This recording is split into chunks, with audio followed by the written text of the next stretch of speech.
Good evening, everyone. In today's class, let us see about some of the named signs and its significances in the OCT. The class will be presented by me, Dr. Shilpa, and moderated by Dr. Raaja Ganesh. This is the first slide. Any guesses? Okay. Pearl necklace sign. Yeah. It's an pearl necklace sign. It's an STOCT radial scan showing an hyper-reflective dots which is contiguous, lining the inner wall of the cystoid changes located in the outer plexiform layer. It is considered that it represents the lipid-laden macrophages or the lipoproteins in a patient with an exudative maculopathy and the chronic cystoid macular edema. It is seen in cases of diabetic macular edema, AMD, RVO, retinal artery macroaneurysms, Coats disease, combined amatoma of the retina and the retinal pigment epithelium. It is a sign of a chronic exudative maculopathy. Coming to the significance, the accumulation of this particulate entity subfoveally causes an irreversible damage to the photoreceptors in that area, thereby limiting the long-term visual outcome. So this is a sign precursor to the ARD exudates in the majority of the cases. If this sign is seen subfoveally, drop in the visual acuity can be expected despite the treatment. So this is our next slide. Guesses? I think now. Okay, it's a pitchfork sign. It's an SDOCT showing a radial scan of an hyperreflective dots, which is a finger-like projections vertically from the extending anteriorly into the outer retina, causing a shadowing underlying it with the loss of an ellipsoid zone in the focal areas of the fovea. These are seen in cases of an inflammatory CNVM like an punctate inner choroidopathy, multifocal choroiditis, serpiginous choroiditis, and VKH. This distinct OCT findings helps to differentiate the inflammatory type 2 neovascularization from the other causes of neovascularization. This is our next OCT image.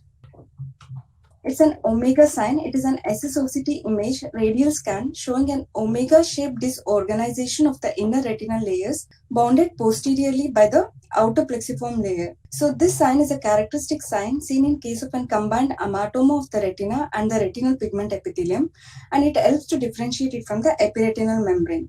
The other signs which are also seen in case of a combined amatoma are the sharp teeth sign, mini peak, and then maxi peak signs. So this is the next OCT scan showing a spectral domain OCT of a radial scan of hyporeflective intraretinal cystic spaces due to a Muller cell degeneration, giving an appearance of the missing tissue with an ILM drape. So it is mainly seen in case of a macular telangiectasia type 2. It is observed in as many as 50% of the cases within type 2, and it is a distinctive intraretinal cavitation on the STOCT, giving the appearance of the missing tissue with an ILM drape. It's an hyporeflective intraretinal spaces mainly due to the degeneration of the Muller cells. It helps in reproducible to quantify the area of the photoreceptor loss, which correlates highly significant with the functional loss in the microperimetry. So this is the next OCT scan. It's a cotton ball sign. It shows a roundish hyperreflective region, this one, located between the photoreceptor ISOS junction, and it is called because of its appearance. It is seen in eyes with an vitreomacular traction and an epiretinal membrane. It is an indicative of the inward traction and might predict the visual impairment that may arise after the chronic inward traction at the fovea. The significance of this sign is the continuous foveal traction is known to cause a microstructural damage in the photoreceptor layer. Early detection of this sign helps in preserving the good vision in these patients. This is the last OCT scan. Any guesses of this one? I think now. Okay, it's a flying saucer sign. It is an EDI spectralis OCT scan showing an flying saucer sign. The characteristic of this are the preservation of an outer retinal layer in the central fovea, perifoveal loss of an photoreceptor's ISOS junction, and an outer retinal thinning and a posterior synchal displacement of the inner retinal structures towards the RPE, and the variable loss of a normal foveal depression in the later stage. So it is mainly seen in case of an hydroxychloroquine and chloroxyquine induced maculopathy.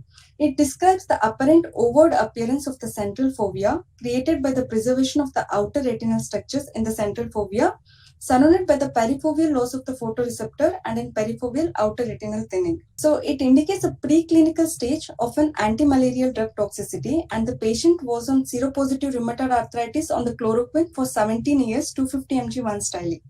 And the other investigations also show the SQ toxicity. These are my acknowledgements. Thank you. Very well presented, Shilpa. The aim of this class was to identify some named signs which we see in common diseases in day-to-day practice.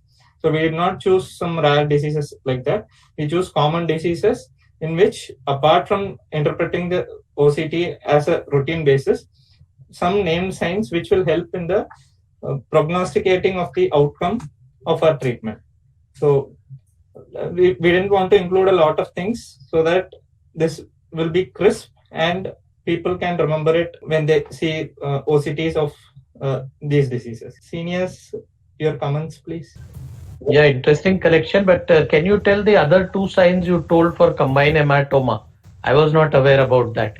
Sir, shark teeth appearance, this triangular projection. Shark tooth. Okay, okay. And a mini peak and a maxi peak.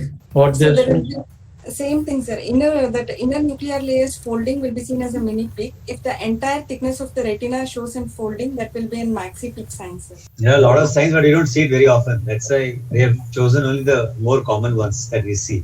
Yes, sir. Yeah, thanks, Shilpa. It was a nice presentation. Thank you, sir.